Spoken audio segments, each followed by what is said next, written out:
that is a Spanish manufacturer, and they are part of the VW group.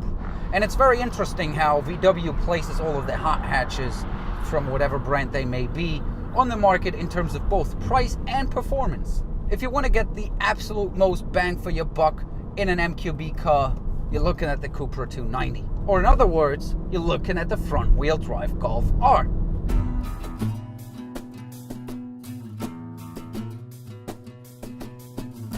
Out of all the two-door MQB cars, I think this one looks the best. The Cupra 290 is a very elegant, a very attractive car, isn't it?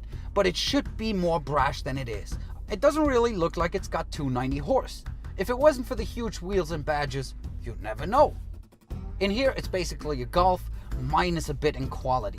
Now, I don't need anything in here to be any nicer than it is. For the most part, that is because it is really nice. And the way they mount the sat-nav in here is actually much better than in the Golf, because in the Golf it's down here, and here's how you do it. You move the vents to the side and put the screen there. When I look at the screen, I still see a little bit of what's going on the road. In a car interior, the two most important things to me are the steering wheel and the seat. On both counts, job well done. The seats are a bit wide for me, but the most important part is the combination of how it all comes together. I can adjust the wheel and the seat exactly as I want them, so that's awesome.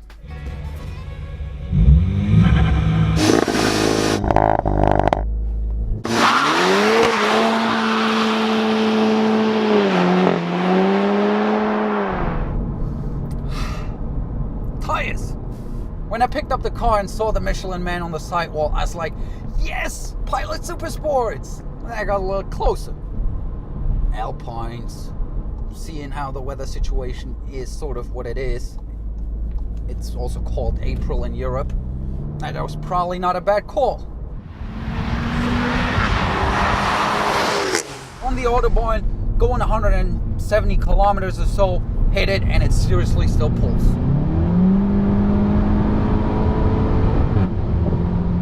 The EA888 is a real sweetheart of an engine. Power everywhere, torque everywhere.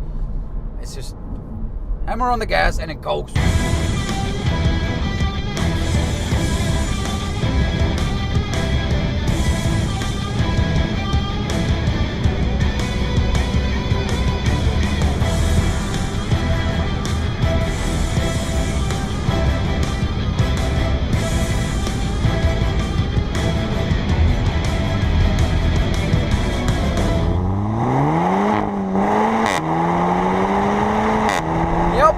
Baby F-type noises coming in. Not quite so loud, not quite so crazy, but very enjoyable nevertheless. Especially considering this is a hot hatchback. They usually don't sound like this, do they? Now, Nürburgring records, I think they're tremendous fun. The implications, it's just when a group of engineers gets together to screw with another group of engineers and be like, yeah, you know what, our car's faster, we made it go faster. 2 seconds faster, but faster nevertheless. And it's all very funny because afterwards, all the engineers get fake Facebook accounts and be like, oof, cup tires, I saw that, cup tires. And it was similar when Seat actually took the front wheel drive Nürburgring title from Renault. But the record still counts, and that's because you can actually get the sub 8 package. This car has the most modest performance package, which means it comes with the beautiful 19-inch wheels and the 4-piston Brembos. However, you can go one step further. Then you get the cup tires. And then you can push it one more, and they'll take a bunch of stuff out of the interior, and they do the Porsche thing. They charge you more for it. You can really modulate the brakes well with the Brembos. And the performance they give, the immediate performance you get from the Brembos, that is quite spectacular. They're probably still not necessary if you just drive on the road. But oh boy, are they fun. Ultimately though, if you buy a Cupra and you don't take it to the track, you're the one that's wrong. When you go on track with an instructor for the first time, it'll take you approximately 2 laps before you realize, I don't really know how to brake, or steer, or apply throttle. I don't know about your heel and toe skills, but mine is sort of on the I'd rather not talk about it side of things. The DSG not only gives me a chance to focus on the million other things I gotta do, but also realistically, it's shifted twice and is already putting power back to the wheels before I could even fully depress a clutch pedal. So there's that. So it's a very good gearbox then, but it auto upshifts in manual mode for no good reason. They specifically engineered rev limiters so you couldn't go to 8,000 RPM and blow up the engine. They do have something in place. You don't need to upshift for me. Don't be old German about it and be like, nah, that's red. That's red right there. Can't do it. Well, upshift. That's the proper way. Well, upshift.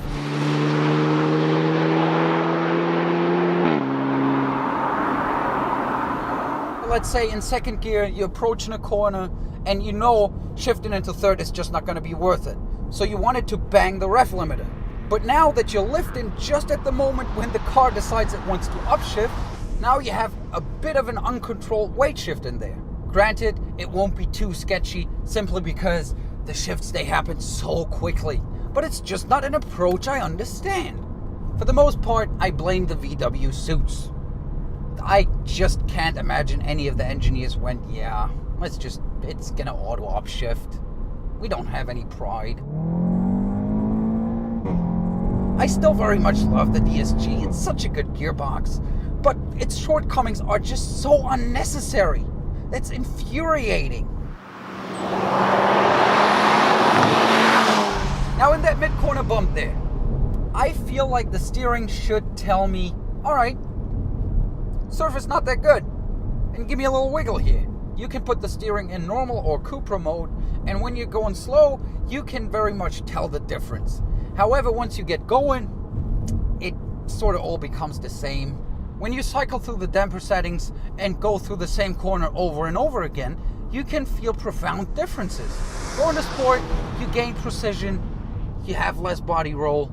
From sport to Cupra, the difference really only is that it is considerably stiffer. On the road, give me sport, give me Cupra, I don't really care. Considering the sort of performance I'm able to extract from this car, even on these winter tires, makes me think on a set of UHP tires, it's gonna be an absolute beast. The Cupra's character is defined by two things: the motor and the limited slip diff. The diff is a proper mechanical unit, but it's controlled by computers, which means it can do properly clinical things. If you hit the gas at just the right moment coming out of a corner, you can tell there's some wizardry going on. Am I gonna be sad because I'm quote unquote lacking a mechanical feel? I don't really think so. I'm very happy with the car as it is. It's got a very good character, but its character just is not, let's go out and be silly all of the time. It's more about, all right, let's go as fast as we possibly can. You can still push it so hard that it's gonna have trouble finding traction, although I have to admit that point is very, very high, even on these winter tires. Now, when it's raining like it is right now, you can obviously just stomp on it, and there's really nothing the systems can do. I never went for a really good drive in this car and came back wanting for an all-wheel drive system. Just didn't happen, and it is because of that beautiful diff. Yes!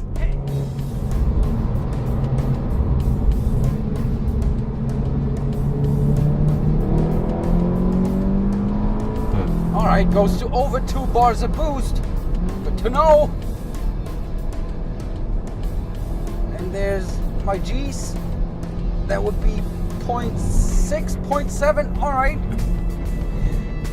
I'm an idiot. I shouldn't be looking at the screen going through a corner at 0.7 G's. It's not a good idea. Let's go. Yeah.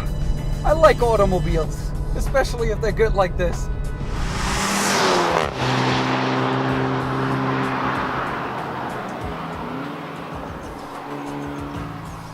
So Tom's back. Yeah. And he's in the first car that you and I have never driven. This was hilarious. I mean, you had me at baby jag noises. What about this car is Spanish? I mean, You went on and on about the transmission and how it was all, affected by the Volkswagen engineers in Wolfsburg and this and that. What about this car is Spanish? I want it to be spicier, I want it to be sort of the, How much more spice do you need? I mean, it's a Nürburgring record holder. Yeah? I want it to be Spanish. How would this car be Spanish? Is it the way it dresses? Is it paint colors? What would make this car Spanish for you? It's painted in red. I think it looks better than the GTI, to be honest, and the Golf R. That's what I said in the film. I think it's the best looking two-door MQB car. It's got to do something a little bit different than what's the point of getting a GTI? Or should you get a GTI over this car? Yeah, that's the other way around actually, because of pricing, essentially. Because the GTI with the performance pack and the active dampers is barely $1,000 less than the 290 horse Cupra. Okay. At that point, I'm like, all right, it's a GTI, and you do have a slightly nice interior, but 290 horse versus 230. How does that jump happen the next grade? Meaning, how does the Cupra in Europe, how does the Cupra go from Cupra to Golf R? What's your jump there? It's $7,000 less. Yeah. And especially knowing you Germans, you're going to debadge the car anyway, so nobody knows what it is. Which is what you keep claiming, Paul. That is so not true. Every time I see it. Yes, you are right. They debadge their cars, but it's not because they don't want you to know it's an AMG, it's an M car. They don't want you to know it's the 318 diesel Beamer. That's why they do it. So it's the other way. So if you do have a hot car like this, we are just as American as the Americans themselves. You didn't get to take this on the track, but you talked about buying these cars specifically for track, and you even talked about them coming with extreme track tires. That just seems like something the brand welcomes in a way that you don't even hear from VW. Oh yeah, especially, give me Cup tires, no dry sump, still warranty intact, and let's just go crazy. They're kind of welcoming track time with a warranty. That's rare. Isn't it? It's rare, but here's the thing we're not talking about. Paul just bought a Porsche, and they have restrictions on what tires you can put and how much track time you can do before the warranty no longer applies. They actually do. That's the elephant in the room. It's in the owner's manual. Yeah. To be fair though, with the Cayman, I'm assuming on Cup tires, it's still going to be, the G-forces are just going to be that much more in comparison to the Cupra. So maybe we should be fair here, and maybe they have a good reason. Speaking of G-forces, I'm watching the end of your film going, Tom's not looking at the road. Tom's looking at the G-meter, which we've joked about even since the GTR. We've joked about how as the screens do that, it distracts you so much. I love that in the middle of that you went, I'm being an idiot. I loved that. So thank you, because it was the exact thought going through my mind. But I'm thrilled that you're over there and you've got something next. What's the next thing you have in the lineup? That's the Peugeot 208 GTI, but it's the one by Peugeot Sport. There's another brand we haven't even touched. So thank you for covering that stuff. And they are letting you take it on track, right? Yes, they will. What's the point at which you and I become jealous of Tom? That's going to happen at some point. It's already happening right about now. I'm going to mini pilgrimage all the time, and at some point you're just going to die of jealousy. Nice. Well, thanks for being with us as always, and you're now Mr. Green, so we'll leave it there, and we'll see you next time with the Peugeot. That's what's up.